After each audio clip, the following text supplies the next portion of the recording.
Yes! Enthousiaste Max, jour 8, j'enthousiasme de nouveau la spiritualité. Alors pour revenir sur le point qu'on avait abordé la fois dernière, ces points-là, je vous le rappelle, c'était quelle est l'activité, quelles sont les activités que vous faites et qui constituent pour vous le revenu spirituel, qui vous apporte énormément au niveau des émotions, vous vous sentez bien, vous pouvez le faire, vous ne comptez plus l'heure, vous pouvez faire gratuitement cette activité, c'est très important de se reconnecter à ça parce que c'est ce qui nous nourrit au plus profond. Et la deuxième chose, c'était quelle petite routine vous aviez pour vous reconnecter simplement au moment présent, que ce soit de la méditation, que ce soit de la respiration. On va voir justement aujourd'hui un exercice très pratique dans ce sens.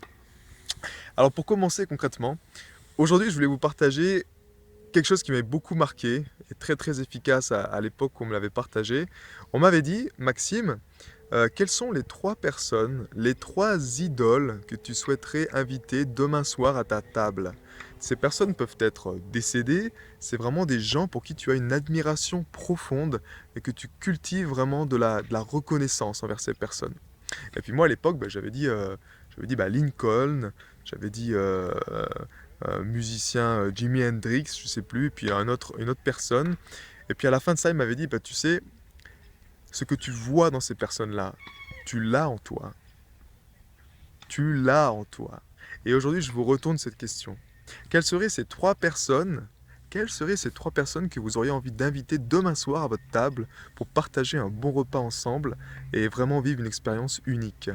Parce que ces personnes-là, que ce soit le Dalai Lama, que ce soit Kevin Trudeau, peu importe, ces personnes-là, l'or qu'ils ont en eux, les qualités qu'ils ont en eux, vous les avez en vous.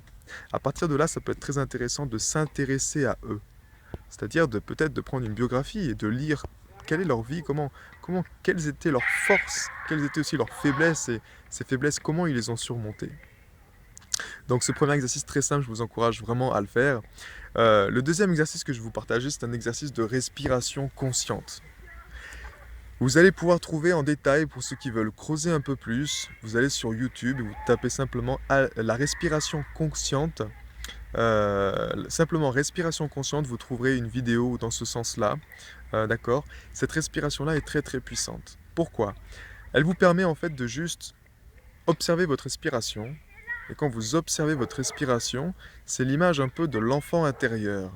Et ça, on va y revenir souvent dans ce domaine de la spiritualité, c'est-à-dire reconnaître l'enfant intérieur en nous. Et ça peut être un jeu, c'est-à-dire de savoir que quand vous vous sentez bien, plus vous êtes heureux, et plus c'est l'enfant intérieur qui est connecté en fait. Un peu la source, on peut appeler ça comme vous voulez. Hein. C'est exactement cet exercice simple, c'est-à-dire quand vous faites la respiration et que vous observez votre propre respiration, c'est comme si vous observez que vous reconnaissez l'enfant intérieur qui est en vous. Qu'est-ce qui se passe quand vous attirez de l'attention, quand vous donnez de l'attention à un enfant? C'est juste magique. C'est juste magique parce qu'il sent que vous êtes présent. Il sent cet amour que vous avez pour lui. Ben là, c'est la même chose, mais avec vous-même. Pour cultiver en fait cet or, pour laisser cet enfant intérieur prendre sa place. Prendre sa place, vraiment, et se donner tout son pouvoir, parce que nous avons ce pouvoir illimité chacun en nous-mêmes.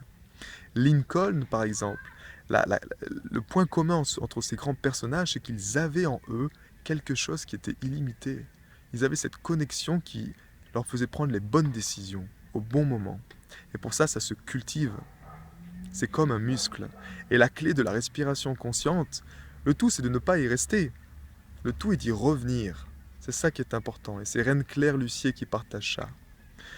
Quand on revient à cette respiration consciente, c'est comme si on ajoutait un maillon de la chaîne. On cultive cette chaîne et on devient beaucoup plus fort. On parlait de la batterie la fois dernière de la santé. La batterie de la spiritualité, c'est la même chose. Ce calme intérieur, il se cultive, il s'entretient et après un certain temps, vous restez inébranlable. Et c'est dans ce moment-là que vous pouvez être à même d'entendre les intuitions, de les ressentir et de faire en sorte que vous preniez la bonne action. L'exemple des animaux, c'est exactement ça. Alors que tout le monde est encore en train de boire un jus sur la terrasse sur une île, ils sont peut-être déjà tous partis parce qu'ils ont senti par vraiment cet esprit animal, cette intuition, ils ont senti qu'il y avait un tsunami qui était en train d'arriver. Voilà. Donc les deux choses, aujourd'hui, c'est Connectez-vous à ces 3 personnes, ces 3 idoles, d'accord? Et intéressez-vous à eux, cultivez régulièrement de l'intérêt pour eux, de la curiosité et ensuite c'est cultiver la respiration consciente de Reine Claire Lucier, une vidéo que vous retrouverez facilement sur internet. Une très très belle fin de ce dimanche, profitez bien et puis à très bientôt. Ciao ciao.